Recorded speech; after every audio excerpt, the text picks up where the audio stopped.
Assalamualaikum warahmatullahi wabarakatuh. Perkenalkan, nama saya Firman Nova Prayoga dari kelas TIC 2024, Prodi Teknik Informatika, Fakultas Teknik dengan NIM 2405 1204 088. Kali ini saya ditugaskan untuk menjelaskan apa itu sejarah internet. Yang pertama ada sejarah internet dunia.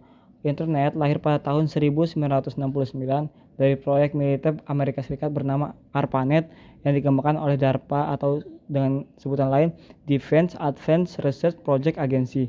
Tujuan awalnya adalah menciptakan jaringan komputer yang tetap berfungsi meskipun terjadi serangan nuklir, sehingga komunikasi militer tetap tidak terputus. Pada awalnya, ARPANET hanya menghubungkan 4 institusi besar di Amerika, yaitu Stanford University, UC Santa Barbara Research Institute, dan University of Utah.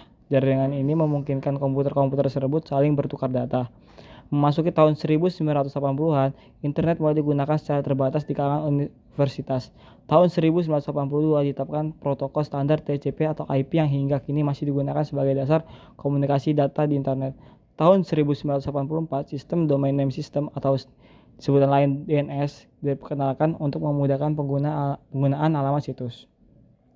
Pada 1986, jaringan riset nasional NSFNet menggantikan ARPANET dan pada tahun 1990 ARPANET resmi dibubarkan. Namun pada tahun yang sama muncul World Wide Web atau dengan sebutan lain WWW yang diperkenalkan oleh CERN menjadikan internet lebih mudah diakses dengan tampilan grafis. Tahun 1993 berdirinya Internik sebagai lembaga pendaftaran domain. Sejak saat itu internet berkembang sangat pesat dan menjadi jaringan global. Lalu berikutnya ada sejarah internet Indonesia. Internet mulai dikenal di Indonesia pada awal 1990-an dan lebih populer dengan istilah Paguyuban Network yang menekankan semangat gotong royong dan kerjasama antar pengguna, terutama kalangan akademisi dan pecinta teknologi.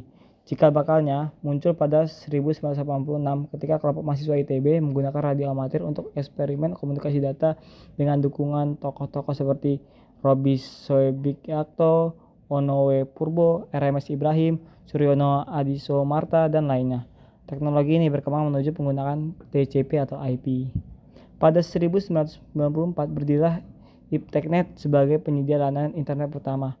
Dan pada tahun yang sama muncul Indonet, penyedia layanan internet komersial pertama di Indonesia dengan sistem dial-up. Fenomena warnet atau disebut warung warnet, warung internet mulai populer pada tahun 1996 sampai 1998 ketika masyarakat umum bisa mengakses internet dengan menyewa komputer di warnet.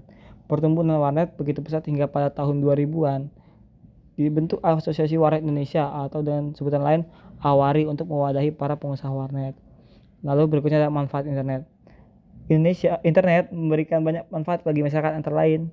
Yang pertama adalah sarana komunikasi murah dan cepat tanpa mengenal batas geografis. Yang dimana internet memungkinkan komunikasi jarak jauh melalui email, chat, pesan instan, dan media sosial dengan biaya sangat rendah dibandingkan telepon tradisional. Yang kedua ada akses informasi sangat luas dari berbagai bidang ilmu dan berita.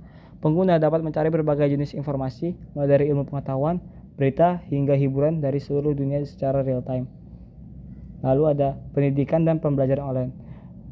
Internet mendukung pembelajaran jarak jauh atau dengan sebutan e-learning, kursus online, dan akses ke perpustakaan sehingga siapapun bisa belajar kapan saja.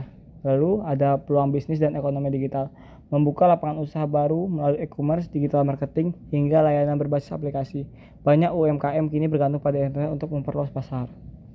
Yang kelima ada jaringan sosial dan komunitas, yang dimana memungkinkan terbentuknya komunitas global baik hobi, profesi, maupun organisasi sosial, sehingga memperluas jejaring pertemanan kerjasama.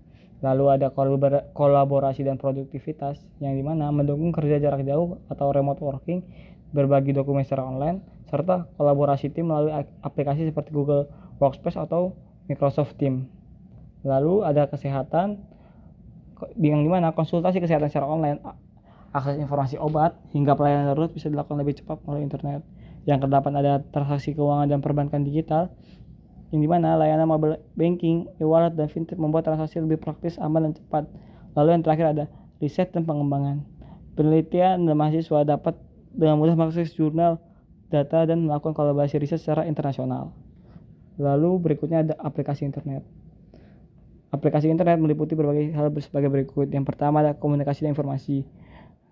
Komunikasi informasi sendiri di dalamnya terdapat seperti email, chat, instant messaging, forum diskusi dan mailing list, media sosial, dan video conference. Lalu ada pendidikan dan penelitian, itu berisi seperti e-learning, perpustakaan digital, kolaborasi ilmiah. Lalu ada hiburan dan media seperti streaming musik, video, terus game online. Lalu ada bisnis dan ekonomi digital, yang dimana itu berisi tentang e-commerce, digital marketing, marketplace freelance, dan fintech dan perbankan digital. Lalu ada kesehatan, yang dimana itu digunakan untuk telemedicine, informasi medis, dan pemantauan kesehatan digital. Lalu ada industri dan teknologi, yang dimana digunakan untuk manufaktur dan otomasi, terus cloud computing dan AI atau artificial intelligence. Lalu kesimpulannya itu internet berawal dari sebuah proyek militer pada tahun 1969 di Amerika Serikat yang kemudian berkembang menjadi jaringan global dengan standar TCP atau IP dan kehadiran World Wide Web atau dan singkatan lain WWW di Indonesia. Internet mulai dikenal sejak awal 1990-an melalui komunitas radio amatir, lalu berkembang menjadi layanan komersial dan fenomena warnet. Kini internet telah menjadi bagian penting dalam hampir aspek kehidupan, komunikasi, pendidikan, bisnis, hiburan, kesehatan, pemerintahan, hingga industri modern. Internet tidak hanya berfungsi sebagai sarana informasi, tapi juga sebagai motor penggerak transformasi digital yang mengubah cara manusia berinteraksi, bekerja, belajar, dan berinovasi. Kira-kira segitu saja untuk materi yang dapat saya sampaikan. Bil Taufiq wal Hidayah. Wassalamualaikum warahmatullahi wabarakatuh.